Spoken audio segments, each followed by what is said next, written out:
Bonjour, bonjour à toutes et à tous. Je suis très heureux de vous retrouver pour une nouvelle aventure télé sur Bismart, la chaîne des audacieux. Smart Impact, c'est l'émission de ceux qui veulent développer leur entreprise sans épuiser la planète, ceux qui font de la RSE, la responsabilité sociale et environnementale, un axe fort de leur stratégie. À mes côtés, Émilie Kovacs. Bonjour Émilie. Bonjour Thomas. Merci de m'accueillir chez vous, parce que c'est vous qui avez créé cette émission la saison dernière avec Eva Ben Saadi, qu'on salue, qui va faire plein d'autres choses sur l'antenne, vous allez voir, cette saison. On va, alors d'abord je vous présente, pour ceux qui ne vous connaissent pas forcément, vous êtes la fondatrice d'Ecopo, le média de l'économie responsable, vous êtes partenaire de notre émission. Exactement. On devrait bien s'amuser cette année, non? Ça va être génial. Bon, ça va être génial, on va donner la parole aux chefs d'entreprise évidemment, aux formateurs, aux inventeurs, aux dirigeants qui fourmillent d'idées en matière de RSE. Et voici, ça y est, c'est parti, la première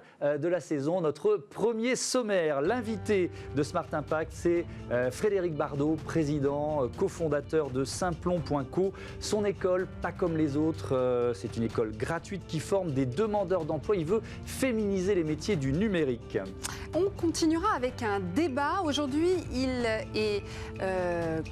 concerne, je vais y arriver, l'économie circulaire. L'économie circulaire, comment innover en la matière, comment sortir du modèle traditionnel, linéaire, qui consiste à produire, consommer, jeter. On verra ça dans ce débat et on découvrira notamment des solutions pour mieux recycler le plastique. Et puis la bonne idée du jour, Smart ID, on parle beaucoup anglais sur Bismart. Bon, moi, ça tombe bien, j'ai un accent pourri, donc vous allez pouvoir en profiter toute la saison. La bonne idée du jour, elle nous emmène sous la douche. Rassurez-vous, on va rester habillés. Vous allez découvrir Hydrao et sa douche intelligente. Allez, Smart Impact, c'est parti, ça démarre tout de suite sur Bismart.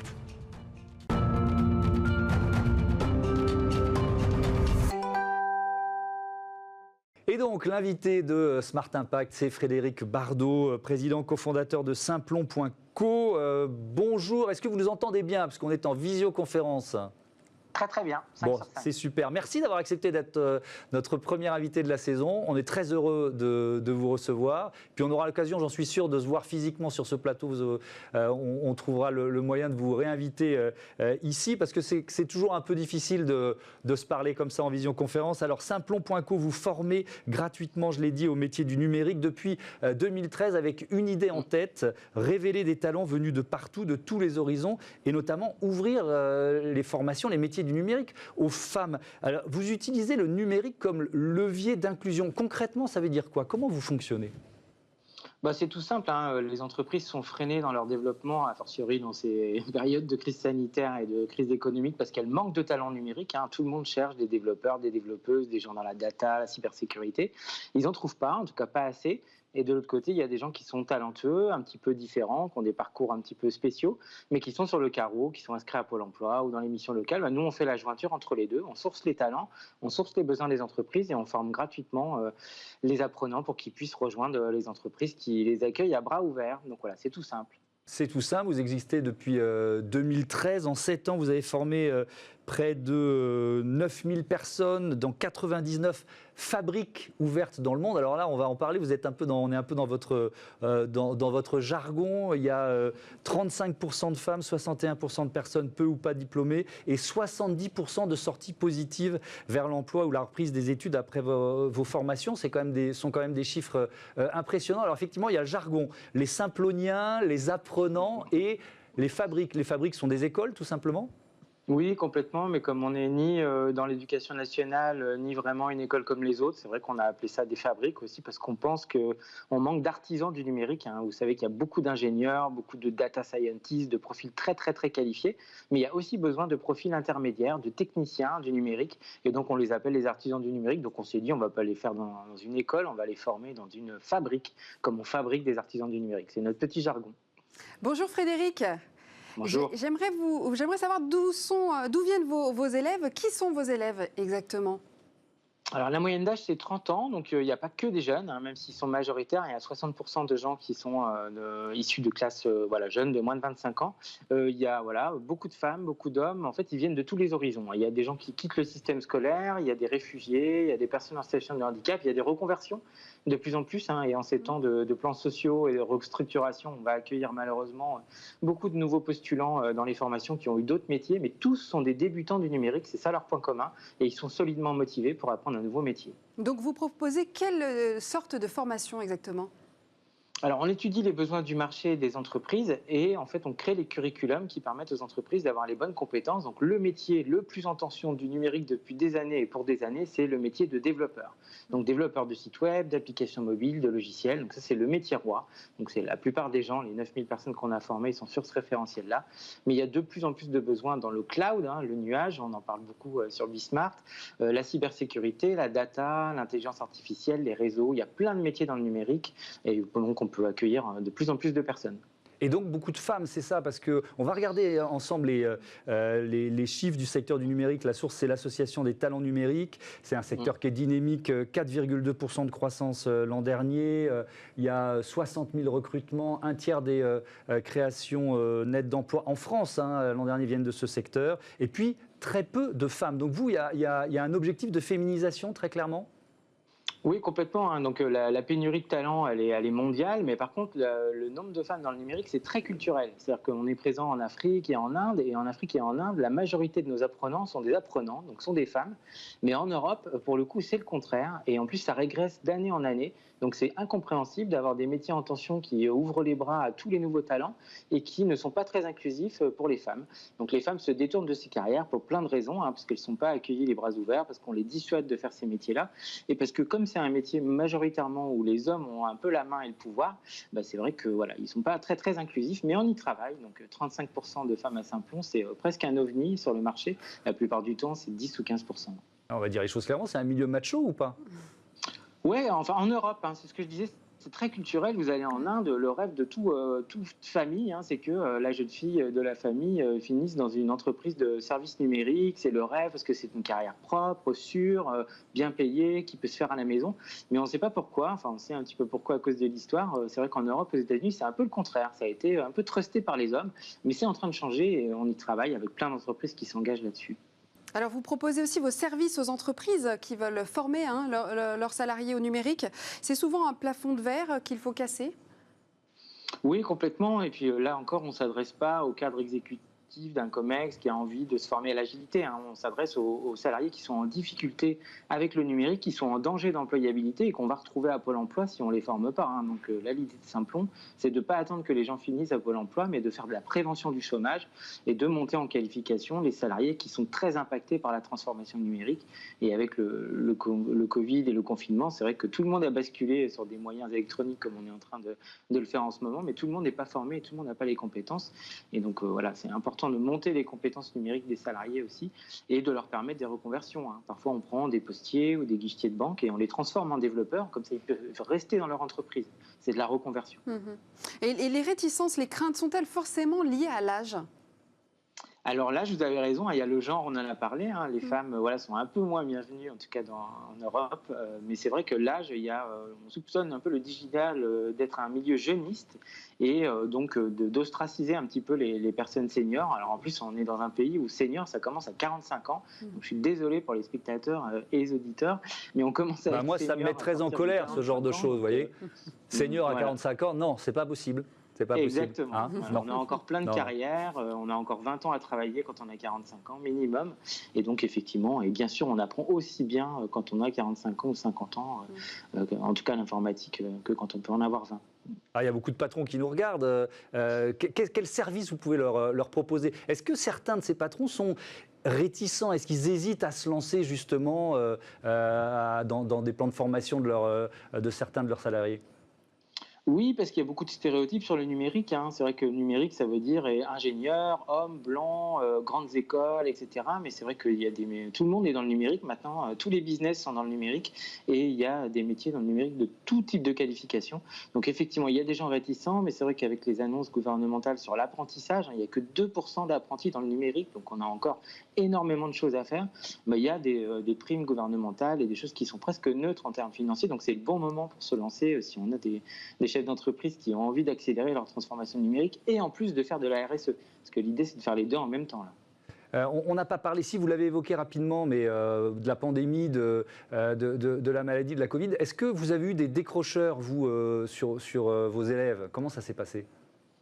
On a essayé de limiter la casse, mais c'est vrai que la première difficulté qu'on a eue, c'est que le passage en distanciel, de faire la formation à la maison, pour le coup, il y a des gens, comme on s'adresse à des publics demandeurs d'emploi un peu éloignés, qui sont mal connectés, mal équipés, voire déconnectés.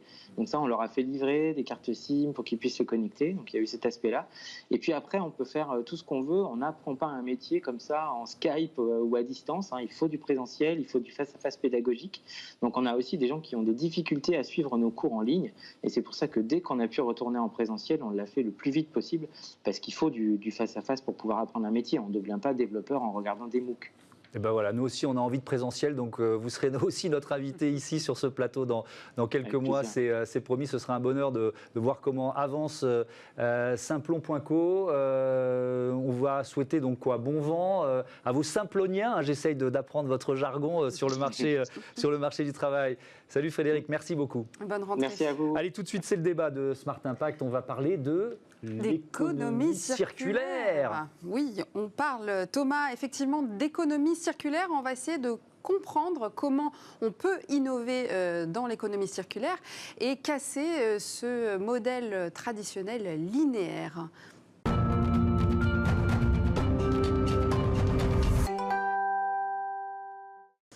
Le sujet du débat du jour est consacré à l'économie circulaire. On va se poser la question de savoir comment innover dans l'économie circulaire. Pour en parler, on accueille en plateau, bonjour à tous les deux. Bonjour. Nous avons d'abord Dimitri Carbonel, le fondateur de Livosphère, qui est déjà venu à un cabinet de conseil en innovation high-tech. C'est un habitué, c'est votre 4e passage, c'est ça? Troisième passage. À bientôt. Bon, 3e, c'est bien. Dimitri, on est ravis de vous recevoir à nouveau. Bienvenue. Et Hugoline Solaire, bonjour. Vous êtes présidente fondatrice de Recnorec, une entreprise sociale qui transforme le plastique non recyclable, donc qui recycle du non recyclable, c'est ça? Vous êtes venu avec vos échantillons d'ailleurs. Je suis venue charger, oui. Alors montrez-nous un peu, vous allez nous raconter ce que c'est, mais montrez-nous en 2 secondes ce que c'est. C'est quoi ça? Je montre. C'est un puzzle.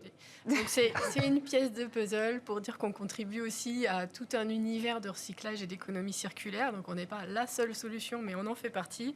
Et c'est pour montrer le type de matériaux composites. Montez-les un peu plus haut, voilà. Vous pouvez monter un petit peu. Le type de matériaux composites 100% issus de plastique qui sont orphelins de filières de recyclage. On va pouvoir y revenir. Et donc c'est un produit qui se travaille comme du bois, avec le même outillage et qui a des performances de résistance mécanique et environnementale, climatique qui sont exceptionnelles. Bon, on va rentrer dans le détail. Vous pouvez m'en passer un, s'il vous plaît. Faites passer à part Dimitri. J'ai envie de voir si c'est lourd et à quoi ça ressemble. C'est dense. Oui, c'est dense. Alors, on va peut-être commencer par parler de cette nouvelle loi anti-gaspillage pour une économie circulaire votée début 2020 qui entend accélérer le changement de modèle de production et de consommation afin de limiter les déchets, de préserver les ressources naturelles, la biodiversité et le climat. Que pensez-vous de cette loi, Dimitri? Oui, je pense que c'est essentiel parce que, ce que tu avais dit d'ailleurs auparavant, c'est on bascule d'une économie linéaire vers une économie circulaire. Et c'est d'autant plus important parce qu'on l'a vu lors de la pandémie qu'il y a une forte dépendance d'entreprises qui vont chercher des biens à des milliers de kilomètres et qui, parce qu'un jour, effectivement, paf, ils sont plus approvisionnés, se trouvent effectivement un peu... ils ne peuvent plus produire. Et là, en créant l'économie circulaire, ils utilisent soit des déchets à eux qu'ils peuvent réutiliser pour eux, ce qui réduit leur dépendance, ou effectivement, c'est quelque chose qui peut être local.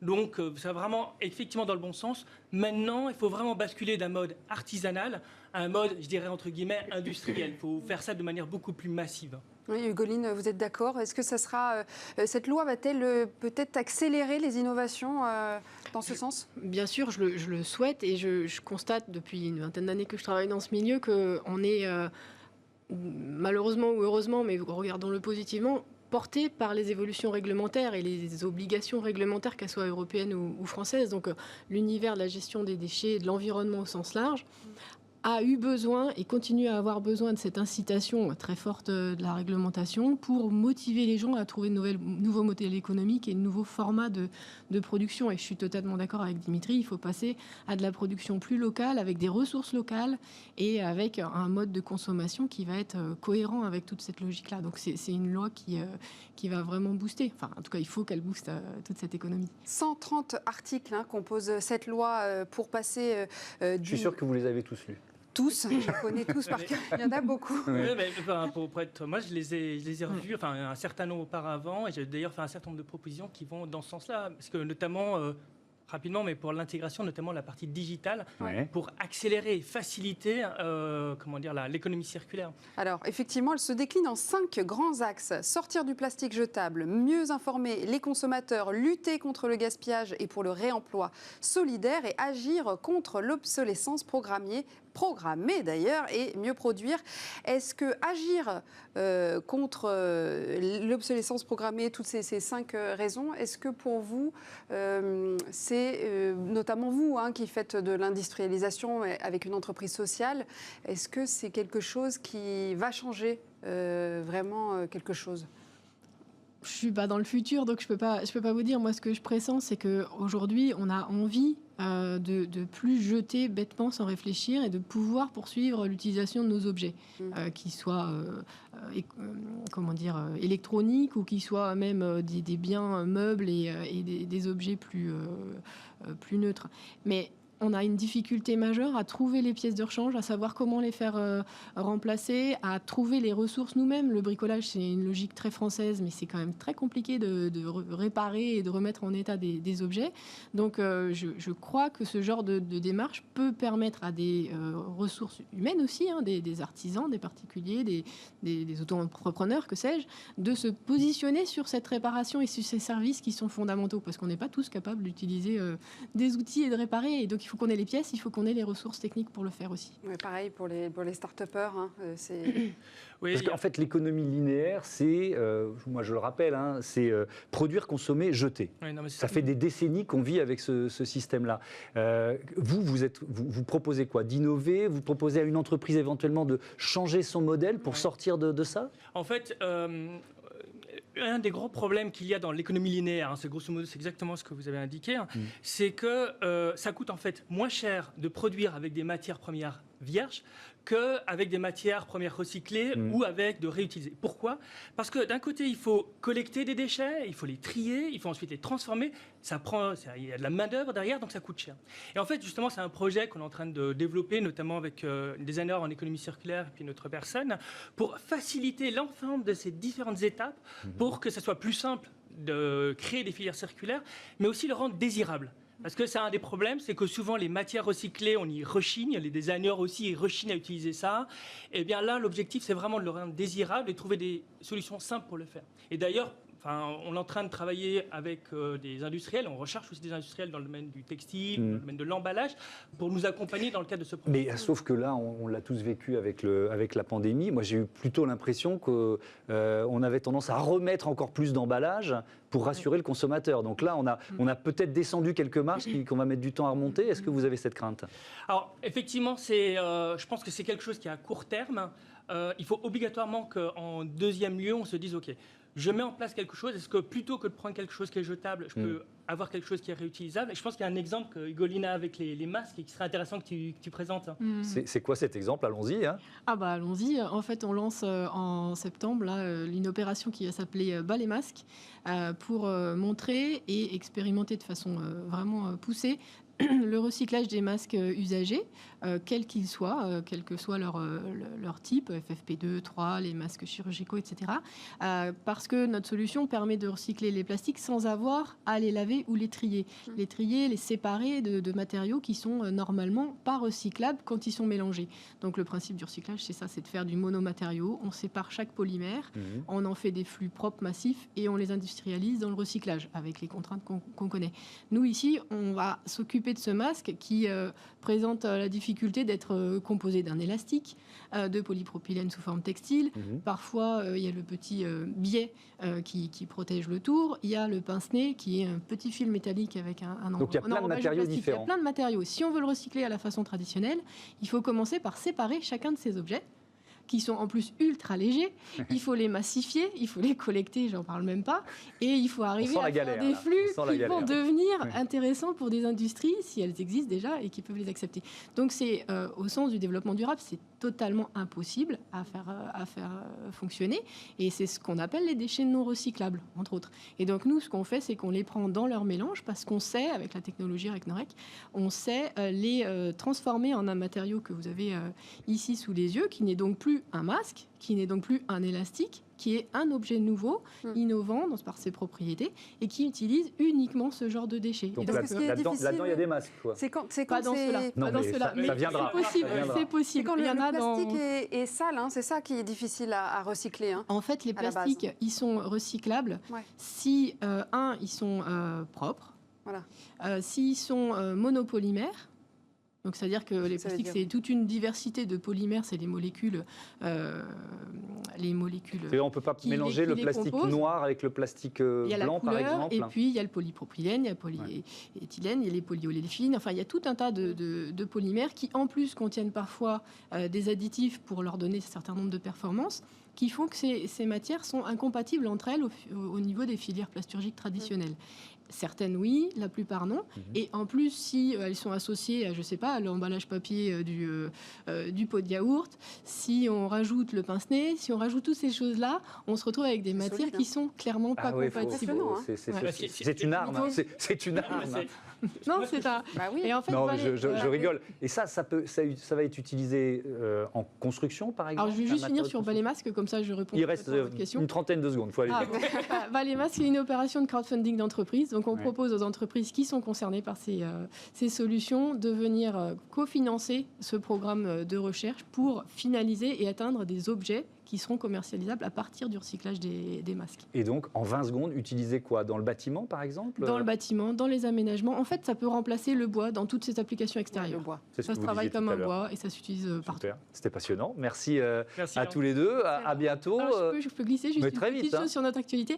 Simplement, on participe au budget participatif écologique de la région Île-de-France. Donc, bientôt, j'espère que les auditeurs pourront voter pour nous. Et notre ouverture de capital est ouverte depuis des mois et poursuit. Et donc, ça nous permet un super développement. Donc, merci à tous ceux qui ont déjà participé et à tous ceux qui sont intéressés. Il fallait faire passer le message. C'est ça. Allez, merci tout de suite, beaucoup. Merci à tous les deux. Merci. Tout de suite, on file sous la douche dans Smart Impact. C'est parti.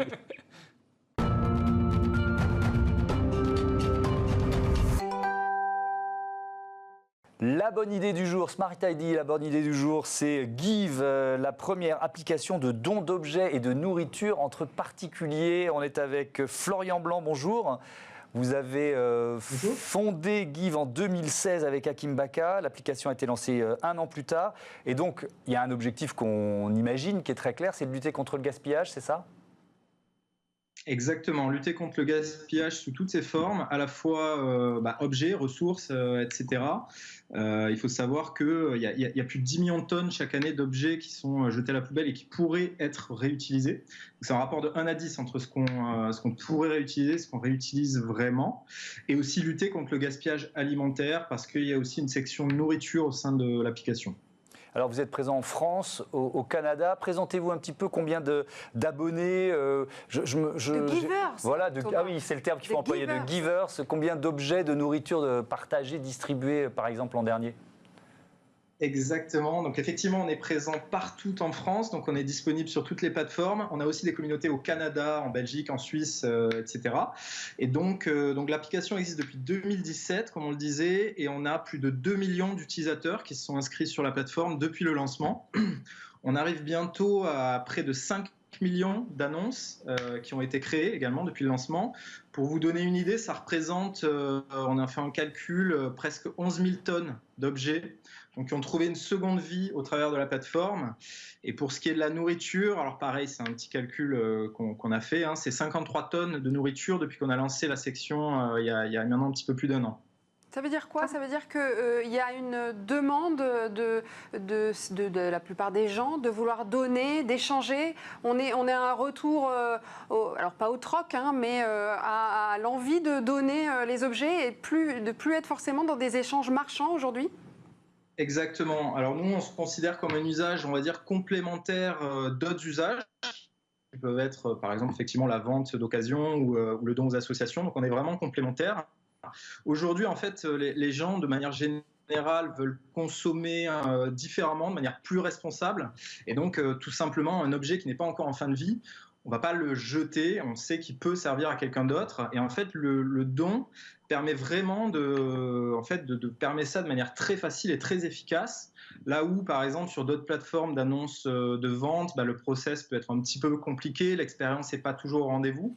En fait, au travers du don, on est sur une expérience qui est ultra positive et surtout qui est super simple et super efficace. Donc voilà, on permet vraiment ça, de donner une seconde vie à tout un tas d'objets. Mais comment vous faites pour la nourriture? Ça veut dire quoi? On peut partager, on peut donner quoi? Uniquement du non périssable, j'imagine, ou alors on peut même donner des fruits et légumes? Expliquez-nous. Un gâteau. Alors, on peut donner tout type d'objets dans la mesure où la date limite de consommation n'est pas dépassée et où l'objet, bien sûr, est encore consommable. Donc là, il faut vraiment s'appliquer la devise. Est-ce que moi, je le consommerai? Si oui, je donner sur la plateforme. Donc nous, on a une modération et on s'assure vraiment des annonces qui passent. Et on peut donner tout type d'objet. Hein. En fait, il y a une petite stat qui vient de l'ADEME. Aujourd'hui, il y a 7 kilos d'aliments qui sont encore emballés, qui sont jetés chaque année par tous les Français. C'est énorme, il y a un gisement qui est vraiment hyper important. Donc on jette, qui se situe au niveau des particuliers. On jette. C'est difficile à adresser par les associations. Je vous interromps parce que je vous interromps. On jette chacun 7 kilos d'aliments emballés par an, c'est ça? C'est ça le chiffre. Exactement, que vous encore emballé, c'est l'ADEME qui le dit. Est-ce qu'il y a eu un effet, confinement? Est-ce que vous avez vu, parce que vous avez rangé votre appart, vous, j'en suis sûr. J'ai tout rangé. Moi aussi, j'ai tout rangé. Donc on s'est retrouvé avec des tonnes non, mais beaucoup de vêtements, d'objets à partager, à donner, éventuellement à revendre. Il y a eu un effet confinement? Alors, je vous confirme qu'il y a eu un effet confinement. Alors déjà, pendant le confinement, nous, l'activité nécessairement a été ralentie, puisqu'on est quand même un service qui, à la fin, font que les gens se rencontrent. C'est extra localisé, etc. Donc l'activité était ralentie. Par contre, dès que les gens ont pu à nouveau sortir, alors là, on a constaté vraiment une explosion des dons. À la fois parce que beaucoup de gens ont fait du tri, ça c'est indéniable.